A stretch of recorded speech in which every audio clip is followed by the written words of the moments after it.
Hi, everyone. Thank you so much for joining us at Venture Cafe today for another artist studio tour. My name is Angela McQuillan, and I'm the curator of the Esther Klein Gallery, which is part of the Science Center, and that's also home to Venture Cafe. Today, we'll be hearing from artist Meredith Sellers, who is based in Philadelphia. So due to the current lockdown situation, this talk is going to be it's going to be less of a studio tour and more of an artist talk. And I'm super interested to learn more about Meredith's work, which also includes writing and curating. I first met Meredith in 2018 when she curated an exhibition at the Esther Klein Gallery called Edith, which was a solo show by artist Colin Klockner. I loved working with Meredith. She does a lot of different creative projects, and all of her work is extremely thoughtful and sophisticated, while also being very bold and strikingly deep. So Meredith earned her MFA in 2012 from the University of Pennsylvania and her BFA from the Maryland Institute College of Art in 2010 in painting and art history. She's also shown her work at the Institute of Contemporary Art in Philadelphia, Ludd, Vox Populi, Delaware County Community College, and the Icebox Project Space, among others. So in addition to being an artist, she's also an editor at Tidal Magazine, and her writing has appeared in Hyperallergic, Arts Journal, Pelican Bomb, Daily Serving, Tidal Magazine, The Art Blog, and the St. Clair. So without further ado, I'd like to go ahead and welcome our guest, Meredith Sellers. So Angela had originally asked me to do a studio tour. And I said yes, and then I realized that I actually don't have internet at my studio. So it was not going to be possible. And also, like, not having internet at your studio is both a blessing and a curse. It's kind of nice to have a place you can go that's, you don't have the temptation of just scrolling online indefinitely. But in this case, it's not ideal. So I brought to you all this image of the barely contained mess that is my studio. This is my studio desk, and it's always been really important to me to have a desk in my studio because it's the place that I draw, it's the place I read, and maybe most importantly, it's the place that I think. And it's always a mess, and I somehow find that a comfort. I also put images up. This is mostly my, I have like I guess you'd call it like a museum postcard collection that I just tack up at whatever studio I have. It's like I don't know, it helps me contextualize my work. I think it helps kind of ground me and just inspire me with these sort of small images that I keep around my studio of artists that artists and artworks that I admire, I guess. So let's go ahead here. And I come from a pretty academic painting background. Like a lot of people, I felt really traumatized by my experience in grad school. And when I was at Penn, I felt really stuck. I wasn't getting what I wanted to get from my work. And I spent a lot of time trying to kind of unlearn all the rules that I'd been taught, and eventually realized that I had to completely step away from painting or try to somehow reinvent what painting was for myself. So I just stopped. I stopped painting completely for a number of years, and I started drawing instead. Around this time, I also started thinking a lot about the concept of painting and also drawing as a window, something that I'll return to in a little bit. I was making drawings that started to play with ideas of flatness and trompe-l'oeil, and to think about how the act of drawing in a representational form actually operates.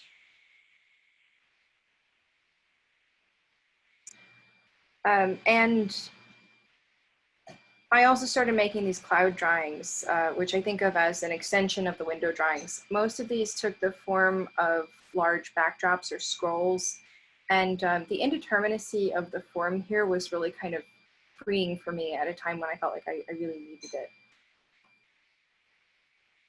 Here's the finished piece. And these are large works that are made with powdered graphite with a series of soft brushes. So you kind of like work additively and add the graphite powder on top until it gets thick.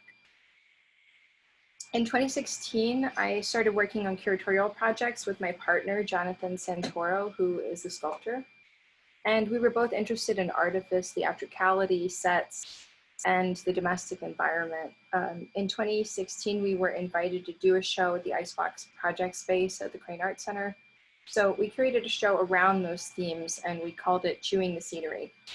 The phrase chewing the scenery is a term from theater, which refers to egregious overacting. And the show included 10 artists who were based in Philly at the time: Gideon Barnett, Michael Chervo, Micah Danges, Will Hockerty, James Johnson, Sharon Kolblinger, Paul Kniesny, Lauren Peckerdooney, Paul Salveson, and John Weary. And I think Mike's here today. Hi, Mike. Mike's painting. This is one of Mike's paintings here. He's an incredible artist. We hung their works to kind of create a conversation around illusionism and domestic space. So we were hanging pieces referencing windows next to each other at kind of window height, like you see in this image. In this one, we have a doorknob here that's at typical kind of doorknob height. We have this print of a rug that's close to the floor. And then we have these images of women that were kind of representing a sort of like some kind of seedy voyeurism, maybe. And this one, this is another grouping here where we have like a car and what we thought of as like a traffic cone maybe and a brick wall. So it was kind of spinning this sort of narrative around some kind of like seedy domestic space. And we furthered this idea of a cultivated domestic environment through plinths that Jonathan built that acted as also as curatorial interventions and supported the works. So we've got one here, another piece by Mike back here.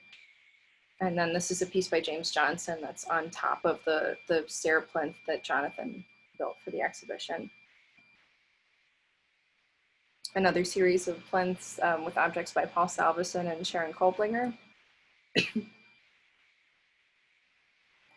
And the next project that we worked on came immediately after that when we were asked to develop a project together by Ludd Gallery, which was formerly based in Old City. It was part of Unlisted, a curatorial survey of Philadelphia.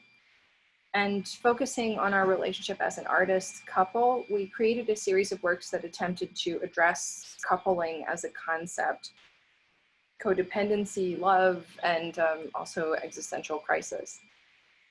The framework revolved around the existential playwright Eugene Ionesco's play Chairs, in which a couple, which may be the world's last couple, struggles together in a world of post-civilization survival. And they organize a party for a host of invisible guests that is supposed to somehow elucidate the meaning of life, and they ultimately jump to their deaths out of 2 windows. So we were attempting to explore this narrative as a parallel to the contradictions inherent in a romantic relationship. I made these 2 paintings for the show, and these were the first paintings that I made in over 5 years. And I also made this very large backdrop drawing of sort of brooding clouds. And the center of the room here, Jonathan made a type of double seating chair, which is sometimes called a courting bench.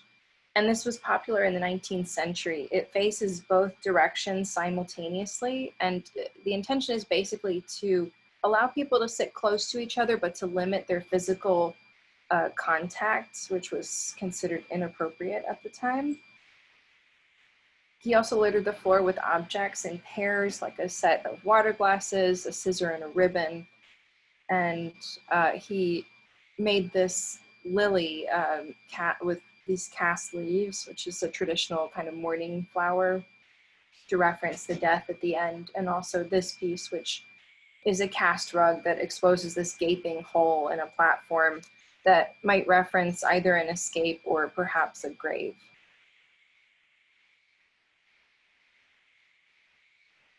And in these paintings, I was trying to explore how I could reference the idea of a window without fully articulating it, how much I could kind of whittle away and still have it be instantly recognizable as a window.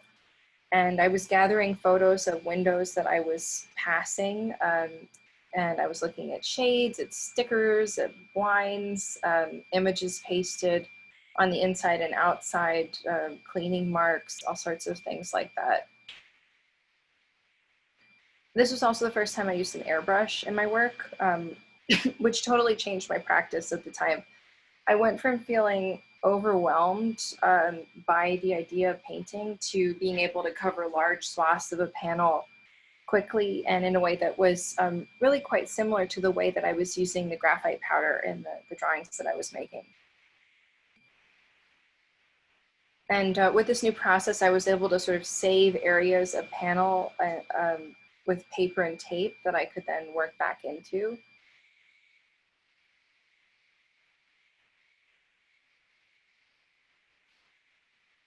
And it was, yeah, that was just really an important time for me to kind of figure out how to paint again, or how painting felt possible again.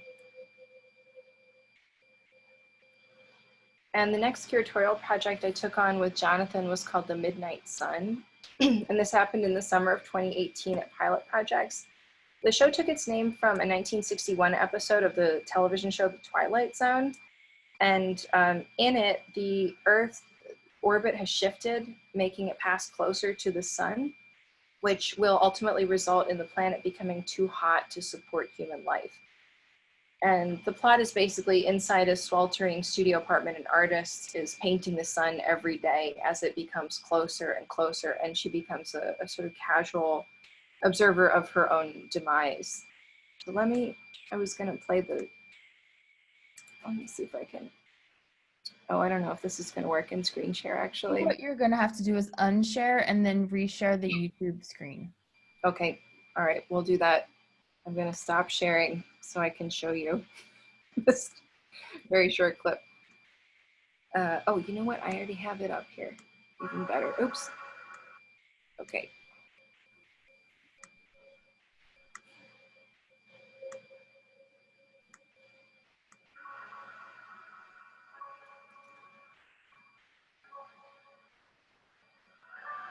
And this is at the very end of the episode, so that the sun has become too close.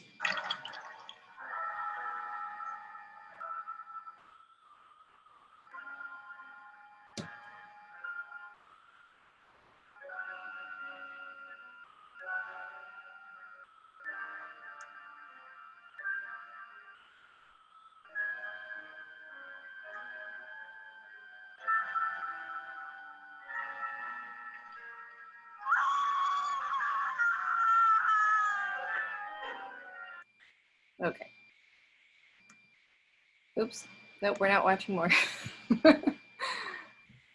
Okay, so let me stop the share. I'll start again. Hey, go.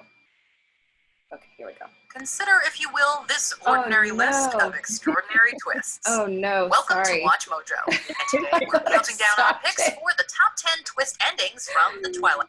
Sorry. No problem. Okay. It's pretty standard for virtual space, right? So anyway, that was kind of the gist of that show, and we were really trying to draw lines here between ideas about environmental disaster, you know, this kind of impending doom that always feels like it's right around the corner, and apathy and the role of art and the artist, the kind of inward-looking self-absorption of art making in times of increasing crisis, and the sort of both the importance and the unimportance of that, right? Like it's a personal importance. Like if you think about the painter in that instance, she's making paintings that nobody will ever see, and she's doing it for herself. And I think that that's ultimately, you know, where a lot of art ends up.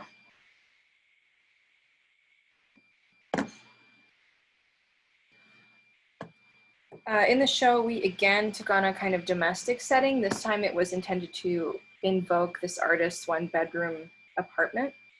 So there's some sort of winks to domestic space. So there was nothing as overt as like a bed, for instance. And unlike Chewing the Scenery, which was quite dark and mostly in shades of gray and black. The Midnight Sun was candy colored, it was sunny, and it was bright. So it drew a direct contrast between the subject matter and the color palette. And it included works from Caitlin McBride, Matt Savitsky, Paul Rufail, David Apersbach, who amazingly had all these sun paintings. We went to his studio and we were like, oh, wonderful. You have a wall full of paintings of the sun. That's awesome. Ryan McCartney, Hugh Hayden, Leah Cetera, Greg Kalish, Jonathan, and myself. And my piece for the show was just called Dividing Screen. And it uses these this common domestic form of the dividing screen with images on top of it of things like a melting ice cube, a wildfire, this cropped portrait by Eng, and this album by New Order called Power, Corruption, and Lies that uses a painting by Henri Fantin-Latour. Some of these I really love painting, and some of them I was like, why did I do this to myself? This is terrible. That was the case with this one. I was like, I never again. Fantin-Latour is dead to me. I can't do this anymore. And as I mentioned previously, I've been interested in windows as a form for paintings for some time. Painting has been discussed as a window since the 14th century, kind of illusionistically offering a view into a realm that's outside of our own. But of course, now we contend with different set of windows, the one we're looking into right now, right, your screen. And that became kind of the basis for the next, this grouping that I did at Black Oak House in 2018, I think. And I'm trying to make paintings that discuss windows both as apathetic domestic viewing spaces where we sit in the comfort of our homes, we see cruelties, we see political malfeasance, we see looming ecological collapse, and we feel somewhat powerless to do anything about some of these huge issues, right? These things feel almost too big to function. Some people talk about, you know, armchair activism or the act of reposting as being inadequate in some ways, but you know, for some folks it's all they can do, or it's all that they are willing to do. And I think to some extent it's valid. You know, some people can't physically go march in the street, so some people are at home. But I think the window as a space is always interesting to me because it looks outward, but it also serves as a barrier. And of course, we're inundated with images, we're barraged with advertisements, and images that in some sense belong to all of us are often copyrighted and owned by corporations. So images of things like cultural artifacts, religious sites, and national tragedies often sit alongside images of stock photos, benign social gatherings, in the archives of places like Getty Images, Almy, and Shutterstock. So I'm appropriating my images from these sources as well as images I'm taking on my own, usually of windows that I'm passing in the street. This detail you might recognize it's gleaned from an article on the Arctic ice shelves slowing off into the ocean as a result of climate change. Here it is. So yeah, that was grabbed from a section of this photograph here. And this one was actually grabbed from this ad by Thinks, which they're the makers of period panties.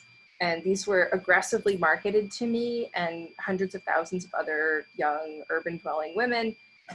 This was an ad that constantly appeared on my Facebook feed many, many times over the course of several months. And eventually I just decided to take it. You know, it was appearing to me so frequently that I thought, well, you know what, it's mine now. It's on my feed. They marketed it to me, and it's mine. So I just, I inverted the image here. Oh, actually, I think I have it. Yeah, there it is. I also thought there was something nice about the way that the egg kind of drips that also for me referenced the kind of ice shelf melting. And then here I was using another stock photo of a desert, and I put it next to this image, which is a detail from a Rogier van der Weyden's Descent from the Cross in 1435. It's right here. And you know, there's a kind of quality to early Renaissance painting that always feels sort of apocalyptic to me. Everybody thinks it's the apocalypse all the time. And I love the delicacy of the gesture of this kind of limp hand here. It just felt really perfect to me. So sometimes it's not such a direct connotation of two things necessarily belonging together, but sometimes it's more of like a feeling of how these things might belong together. And I previously mentioned I used an airbrush in these paintings, and I love my airbrush because it provides a kind of looseness that I find it really hard to give myself permission to achieve with other tools. And also because it mimics how I like to draw with a lot of soft edges, but it also requires pre-planning. So here's some, these are some of the Photoshop renderings, I guess you'd say, that I did beforehand of other things that I was thinking, other images that were kind of related, that I was playing around with. I have these Photoshop files where I have like, you know, 25 layers deep of all these different things that I'm swapping in, swapping out, and trying out. So these are some of those files here of what that painting might have looked like. And that was the final, that was the final file result here. And same thing for this one. I played with a lot of different iterations of this before I finalized it. And it actually did end up changing a little bit after this too. Some of you may know that I also work at the Woodmere Museum, the famous medical history museum, where I sometimes teach a Memento Mori drawing class. And people often ask me if my place of work impacts my art. And I've always been like, no, no, no, it's totally separate. I just work there. I love my job. But, you know, I was kind of wary of, one person actually came up to me and was like, oh, so you're a goth now or something. It's like, what are you talking about? This is, I'm offended right now. But you know, people like to make assumptions, and it's a really intense. By the way, What's that? What'd you say? I just said goths are awesome. Yeah, no goth shaming. Just not. It's not my subculture.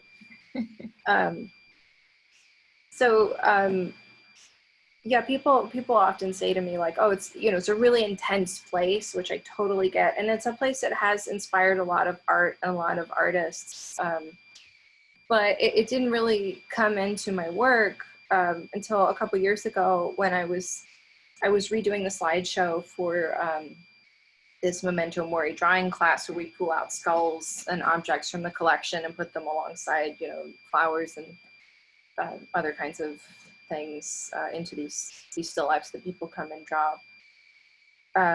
And as I was doing this, I kind of did a deeper dive into the symbology behind these paintings, which I had previously really just written them off as being like pretty boring still lifes. And of course, you know, Memento Mori is considered an absolute trope now, but these depictions of death flourished in Flemish painting in the 16th and 17th century, and they could be as overt as something like this. We have a skull and an extinguishing candle, or it could be something like this with flowers that have just, you know, a single ant maybe traversing a petal, which becomes a symbol of the body's corruptibility. And such still lifes used goods as seemingly anodyne signifiers of wealth, power, and godliness, with frequent underlying moral messages. I became interested in these because of the kind of obvious reference to death, which was something that that year really surrounded me. I had a couple of family members die. I had a very beloved pet died. Family friends, I think 3 family friends died, and a handful of acquaintances that were kind of adjacent to my friend circle all died within a period of a few months. So it felt really present to me at that time. But these images are also really interesting because they tell another story. Traditionally, they show the trappings of earthly wealth alongside the message that you can't take it with you, with rot exemplified by things like insects, ants, flies, moths. But they also speak more obliquely about the Dutch Empire, colonialism, and globalism. So during the time that these paintings are being made, the Dutch are importing goods from colonized nations. You can see here in the back, here's an ear of corn that was native to the Americas. Here's a squash. Also, these are things that you would not have found in Europe prior to the colonization of the Americas. So these paintings are also really artifacts of the beginnings of a commercial, globalized system, which is the root of the kind of crushing capitalist system, widespread wealth disparities, and global warming and climate change that we have today. And I became particularly fascinated with works by Jan van Huysum, who was famous for making these really decadent, frilly paintings of flowers in exquisite detail. And these are impossible bouquets that are comprised of flowers and fruits that bloomed and ripened at different times of the year in totally different cycles. And they often came from distant climates. So these are basically composite images that he would have made over time. These flowers could not and would not have coexisted together in one singular arrangement. Today, you know, these paintings seem really incredibly frivolous. They look like a very vapid exercise in wealth and abundance. And Van Huysum was painting these objects toward the end of what would be referred to as the Dutch Golden Age, which was a period of unprecedented wealth and of course, the beginnings of globalized capitalism. The thing I really like about them is if you look closely, you can see insects crawling all over these beautiful floral paintings. So I started doing little studies of them. Here's one, here's another 2. And shortly after I kind of started this, I was invited to do a residency at Pressure Club, which is an amazing gallery and printmaking studio run by artists Lauren Pacarduni and Mark Rice. And I had never done printmaking before, so I was really not sure how it was going to go. I'm not a very technically minded person when it comes to sort of like step-by-step directions. So I was just kind of like, okay, you're going to hold my hand, right? I might really screw this up. But it was amazing. They did a really great job and kind of were amazing guides for me, and I made works that I felt really proud of. So I did these 2 prints with them, and I started looking at Dutch Golden Age printmaking when they asked me to do this. And I started thinking about printmaking as a tool of colonialist propaganda with images like this one from a Dutch image of the island of Mauritius. And this is where the dodo bird went extinct. You can actually, it went extinct from Dutch hunting and also because they introduced invasive species like rats. So you can actually see, here's a man back here clubbing these dodo birds. And it's also kind of funny because it's, you know, the person making them seems to not know that dodo birds are flightless, and they also seem to not really know exactly what they look like. But this part of this kind of little triangle here I found really interesting because it is such distinct evidence of an extinction event, you know, from colonization. And I was using a soft ground etching process that could mimic kind of the way that I drew.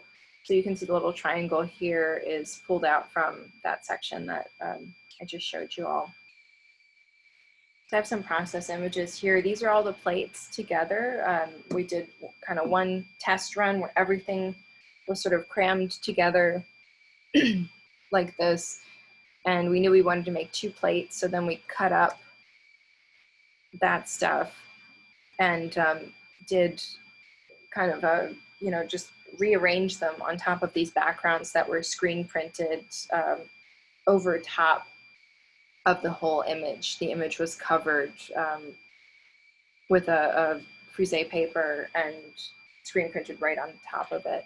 And these are also both images. I thought these were really funny. These were images of windows that I found, the background here. And you can see they're all, they have watermarks all over them. So this one says Almy all over it. It has this funny little A. And then this one says 123 RF all over it. But they're like they're like trash images. They're like not images of anything. I don't know, it's just funny to me to think about somebody like owning a non-image like that. This was a color test that we did. And then, of course, the final prints were these 2. And you can see a couple of the Van Huysum, and then some of the other things that he was referencing, like the ants over here, and just some images of the natural world. I'll get to this whale in a little bit. So this is a painting that I also made for that exhibition. And here's the whale. So this was another print that kept coming up in the research that I was doing. And at first I thought, well, you know, it's just this, it's spectacle, right? You have this giant whale. Of course, people would have been interested to come see it. It's like a huge event. And apparently this was something that was happening with relative frequency around this time too. They think now that there's something about that area of, I think it's the North Sea, that is confusing for whales, and they end up beaching there, or they did end up beaching there at that time more frequently than in other places. But to the Dutch, this was, they saw these as these kind of monstrous beasts that were actually omens of disaster, collapse of the empire, every kind of doom and gloom that you could imagine. The whale was seen as like a portent of. And, you know, it's kind of interesting because although, you know, we would never think of a whale beaching as an omen of disaster and doom today,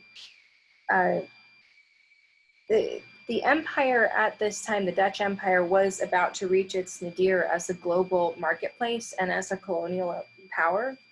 So in my mind, this kind of does mark a certain kind of end, right? Where you're seeing the beginning of globalized capital and the exploitation and environmental destruction that comes with it. So in some ways, it is the beginning of the end, you could say. And you can see here the whale. The tail of the whale shows up here, and the front part of the whale ended up in this print right here. So I used all parts of the animal. These are really beautiful. Oh, thank you.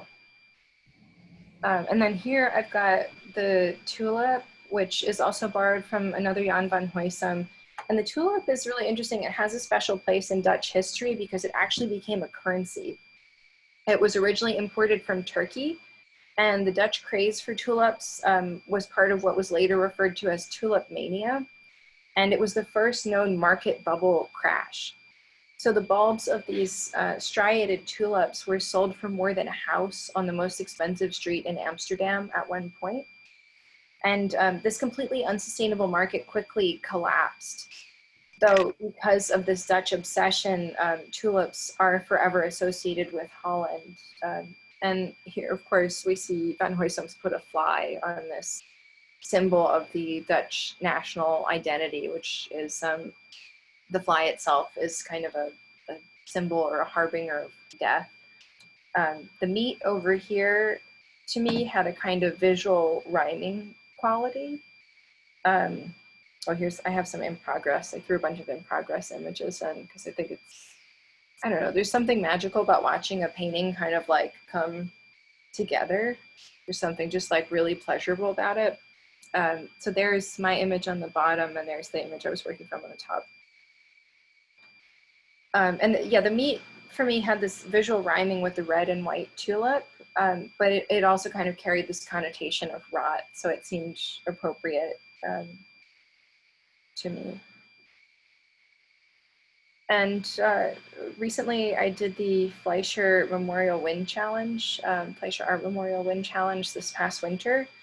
And this painting came about as I was reading an article that discussed how the teen climate activist Greta Thunberg was being demonized by chemtrail believers. It was really bizarre, but it got me thinking about chemtrails, and also kind of circled back to the earlier cloud works that I did, and I just thought it just seemed perfect at the moment.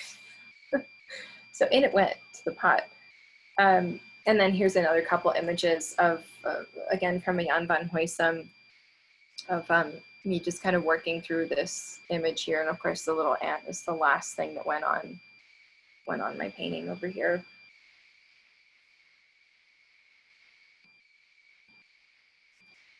And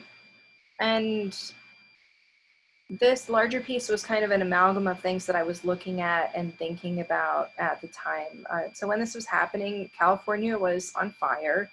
So I included this image of a high school that was clouded by smoke that had appeared to me. And it was on like an article somebody posted in my Facebook feed. So I grabbed that image. And then I had wanted to work with this image here of the peaches from the Van Huysum painting. And of course I had to put the butt next to the peaches because, you know, it needed it, obviously. It had to happen. And then the kind of wave image down here, I thought about it as just sort of anchoring the painting. Color balance is really important to me. So I was thinking a lot about spreading these kind of like warm peachy tones with these cooler blue-greens throughout the painting. And this is another ad that was targeted to me at about the same time. I have folders of images like this on my computer labeled things like screenshots, bees, tires, house fire, ants, butts, all sorts of fun things, car crash, all sorts of fun things are just, you know, in these folders on my computer that I'm collecting images in groupings, and I guess they're things that I feel like I might return to at some point. And then here's the butt in progress. Nice photoshopped ass, juicy butt. And this was the final image. I should also say here with this, you know, thinking about these kind of screenshots that I end up taking all the time, I think about layout for web pages like this when I'm making the works, where I'm thinking about all the different little squares and the rectangles that appear on a screen like this, or even, you know, on the screen that we're now, we have all these kind of, everything has its own layout of a web page. So that, and of course, when you get like pop-up ads and things, that add some chaos onto it. So those are all things that I think about when I'm making my work. And then here's some in progress images of the peaches. That's it, finished. And then there was these are in progress images of the ocean scene that I was doing there. And there's my messy studio again. It's not that messy. It could be, yeah, it could be worse. It really could be a lot worse, but it's not clean either. So I'm obliged to say that it's messy. And then this is a piece that I just finished pretty recently. So I've been collecting these images of car crashes and kind of thinking of them somehow as being in relation to the body or being bodily in themselves. You know, in the way that like it's hard to look at the face of, you know, somebody who's been beaten up or been like brutalized in some way, or it's hard to look at like a corpse. But to me, the car has that bodily connotation where, you know, you ride in the car, you think of the person inside the car, but the car itself is just a stand-in really for the body. So that's where I'm thinking now. I'm doing a show at the window at UArts in August. So I'm just, the idea is that I'm going to show this image and flank it with 2 others that will take the shape of like a bay window. So I have 2 shaped panels that are, what would you call it? They're not octagons. Wow, I'm totally blanking what they are. Whatever that shape is, that's the bay window shape. That's on the side. You have like windows within a window. Exactly. Yeah. The window within a window. Yeah. That's kind of exactly it. That's the thought. So that's what I got. Awesome. Well, thank you so much for sharing it, this with us. Your work is like so meticulous and beautiful. Oh, thank you. You know, people say to me sometimes like, oh, your work is so tight, but I actually feel like I feel like it's both never tight enough, or like I'm not that person that's gonna like do the, you know, get out the like one-haired brush. It gets close there, but it doesn't get there. No, it's really beautiful the way that you copy these master paintings. It's amazing. And I'm kind of wondering, you mentioned that you didn't paint for 5 years and you had like, you know, all this anxiety or whatever around painting, and then you kind of got back into it. I'm wondering, you know, you obviously are very digitally savvy. You're creating these Photoshop sketches. Like, you know, you could do a number of different things with these images. Why do you choose to paint them? Yeah, that's a really good question. I mean, I think there's, for me, there is something about the translation of the hand. I mean, it sounds really silly and it sounds romantic in some ways to think about privileging the hand like that. But I think it's, I guess I feel like personally I gained something from it. And again, I don't quite think about it as like a human copy machine. It's not that level of detail. And I think that there, you know, there's certain things that happen when you translate an image by hand that are kind of out of your control, where for me, I tend to like ramp up the contrast totally unintentionally, but I like the way that happens, you know, and I like seeing how that happens with my hand. And also with the, in terms of copying master paintings, it's funny. I think there's such a comfort in that to me. You know, we had to do stuff like that in when I was in high school all the time, and also when I was in college. That was like part of the kind of, you know, the academic painting training. You make copies, and for me, it's this deeply satisfactory thing of kind of trying to. You never get there, you know. I'm never going to be Jan van Huysum. He's so much better than me, you know. But there's something about that effort of just, you know, putting yourself in that space, and you learn from it. You know, you learn to be a better painter by making those kinds of paintings. But I think that there's value, there's personal value in it, and I think you know, the painting as an object is just more important to me.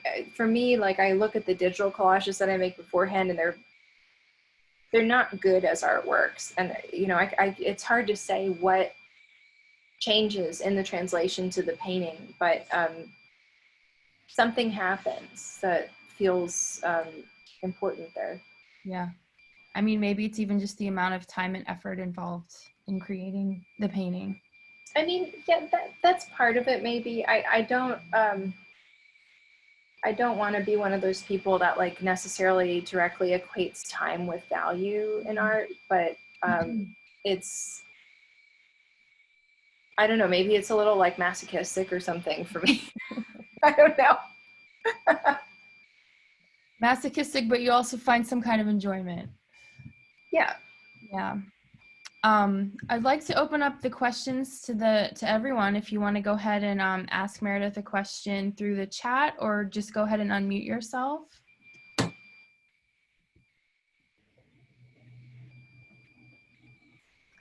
So I'm wondering, when you're preparing for an exhibition, I feel like your work is very well thought out and well researched.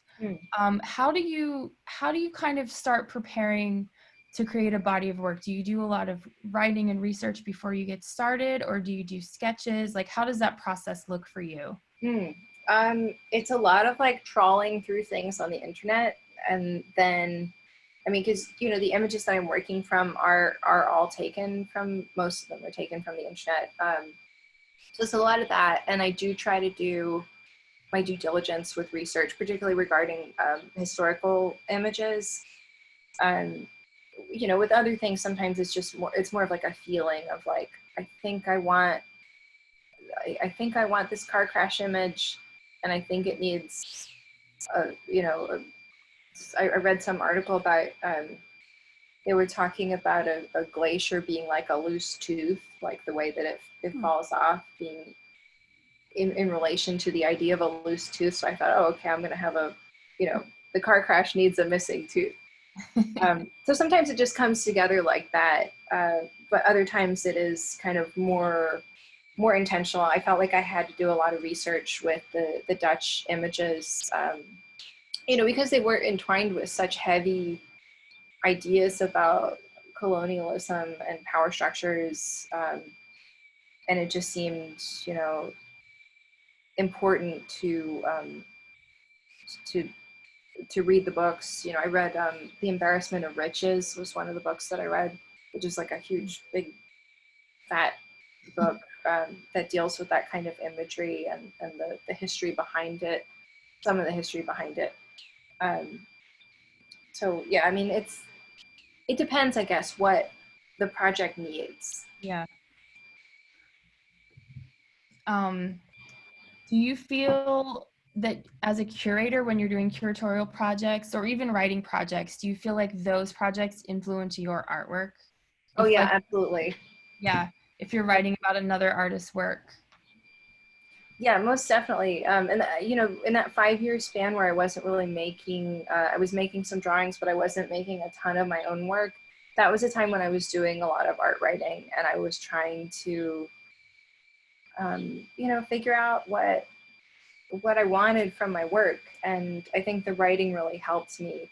My favorite things to write about are artworks that I see and I'm not sure if I like them, or I'm not sure if they're okay or not. Like it's this feeling of like something's wrong here, or I can't quite figure this out. And then the writing is a place where I can kind of work through some of those ideas and get to the other side. But yeah, I mean, I have some hesitation about I've never done full-time professional art writing. I've always done it on the side, because almost every time that I get assigned to write about something, I hate it. And it's really nice to be in a position where you can do it sometimes, and you can just kind of, come to a publication and say, I saw this great thing, I want to write about it, or I saw this thing that I had strong feelings about. And that, that's really informative. And the curatorial stuff too, it's really nice to work with other artists who are, amazing artists, and be able to take that work. And especially with the 2 shows that Jonathan and I did, aside from the one that I curated, Esther Klein, which I didn't put in here because it seemed a little like outside of the scope of this talk, I guess. But those 2 shows were really opportunities where artists allowed us to do unconventional things with their work, or allowed us to hang their works in unconventional ways, and kind of like play with the work as material, but also, being respectful of it at the same time. For sure. It adds another dimension to the work, I think. Gerard wants to know, is decay as beauty a theme in your work? Yeah, I would say so. Yeah. Yeah. Is that influenced by the Mutter Museum? Oh, well, that's a good question. I don't know. I guess I think a lot more about, I think more frequently about environmental decay or destruction, or like industrial decay. You know, that's, I wouldn't say that I make like environmental art or like eco art, but I think that it's the topic of, you know, kind of imminent environmentally sourced severe upheavals are things that occupy a lot of my thoughts a lot of the time. So it's definitely in the work. Yeah. Yeah. I mean, it's happening all around us. Right. Yeah, it's happening now, and it's, you know, it's an exciting time in some ways. I mean, it's a terrible time, but it's also really exciting. I feel, in some ways right now, I feel more hopeful about the world than I felt in a really long time, where it was really cool to see people just get out in the street and you know, stand up for the things that they believe in, and actually be making change. Like, how amazing. Exactly. I think it is too. Okay, so we're coming up on 5 o'clock. If anyone has any last questions or comments for Meredith. Great talk, Meredith. That's what Jason just messaged you. Well, thanks again for doing this and putting this all together. I really loved hearing about your work. And I can't wait to see your upcoming show at the UArts window. To people who don't know, that's on Broad Street. And that opens in August, right? Yeah, we don't have a date yet, I don't think, but I know August is the time. Cool. Cool. Thank you all. All right. Thanks everyone for coming.